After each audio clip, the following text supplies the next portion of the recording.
This is why this is so personal to every single Ukrainian.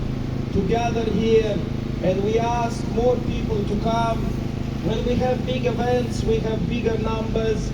It's very sad to see that only after very, very heavy bombing somewhere in a region where that Ukrainian refugee comes from, they come to our war rally and they chant with us and they support us. You don't need to wait for that bomb to fall. We are gathering here. This is not a show. This is not a performance. I don't want to hold this microphone. I need to hold this microphone because I honestly don't know. Will I ever see my cousin Sergey again? Will my girlfriend see her older brother again? Because they are on the front line. And other relatives who are on the front line of so many Ukrainians. This is why we gather funds.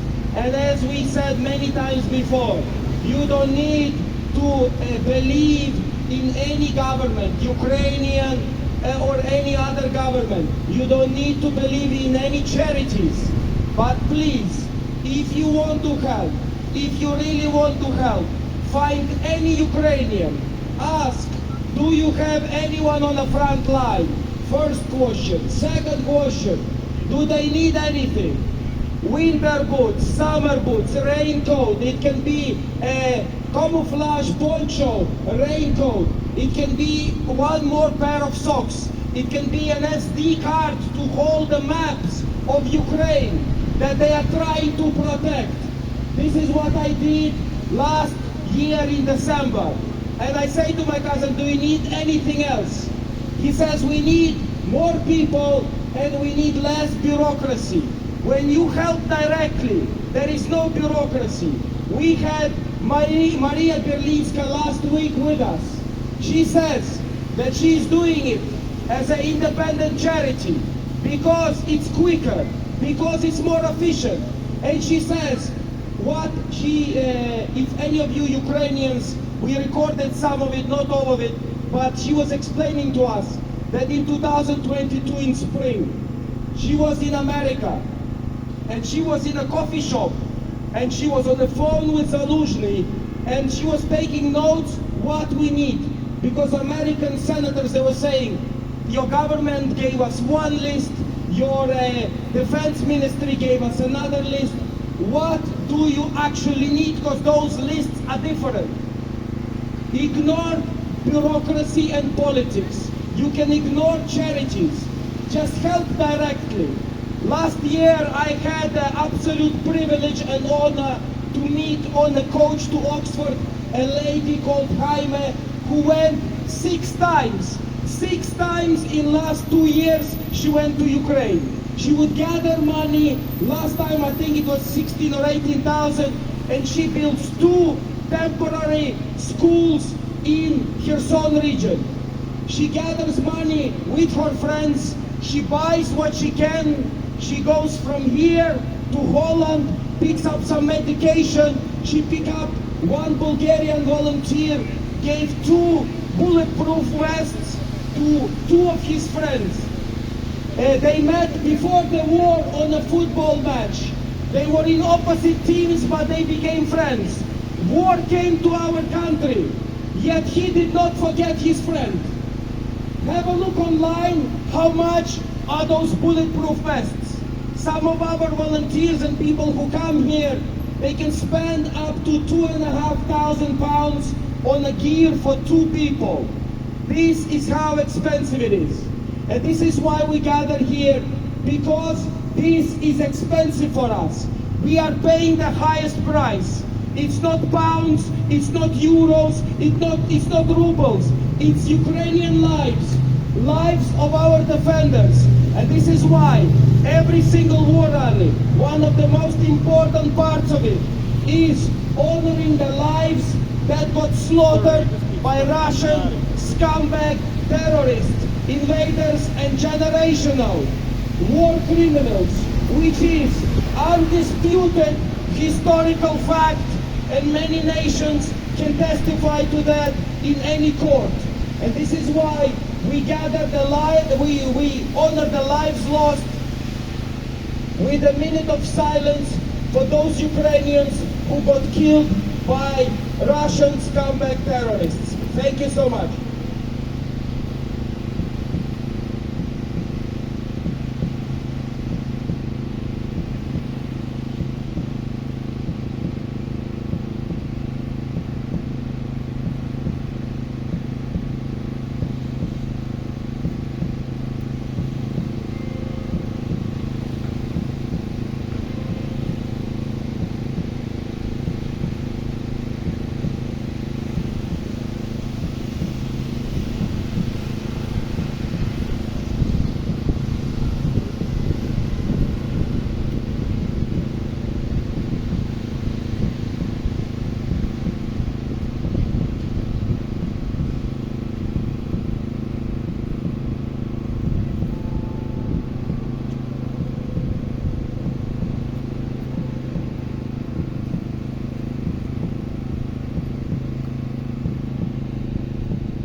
Слава Україні!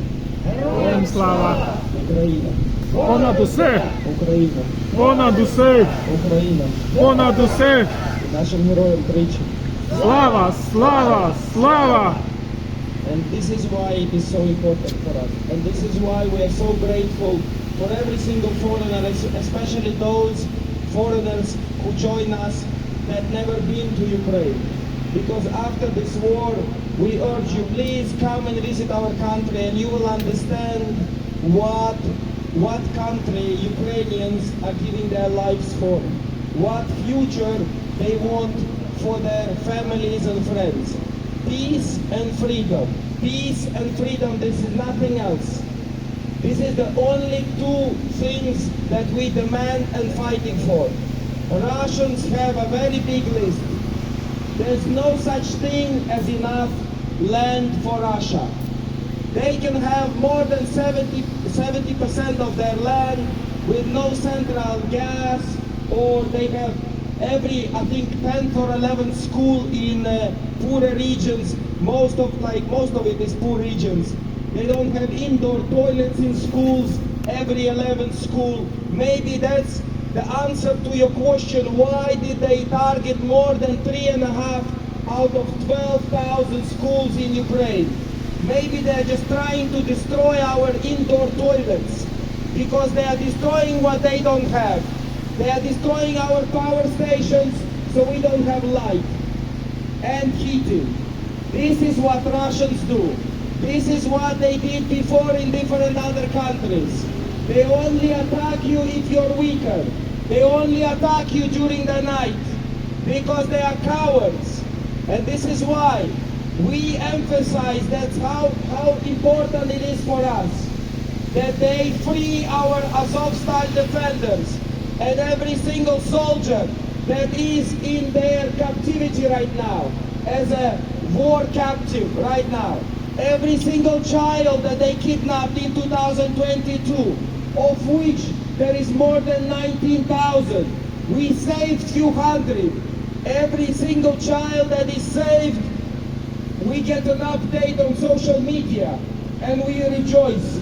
That child will not grow up in a war criminal state, which is Russia. Because Russia is a terrorist state.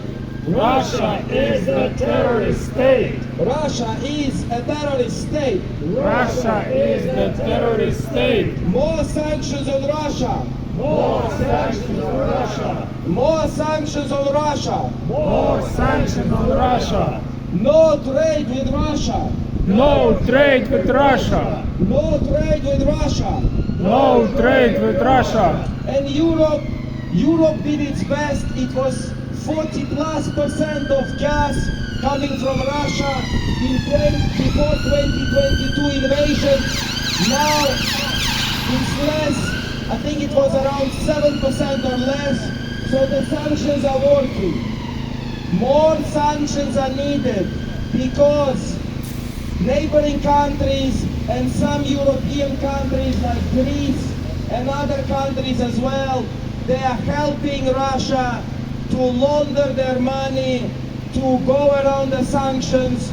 Some neighboring countries started to buy 10 times more microchips after the sanctions started and increased later in 2022. So suddenly neighbors of Russia, I won't name them, but they started buying a lot more microchips. The only reason why they are buying them, because Russians can't make anything without the microchips from China or any other country that can make them. Today is 2024. Have a look online on the specification of any smartphone in your pocket. It will be between 6 and 4 nanometers microchips.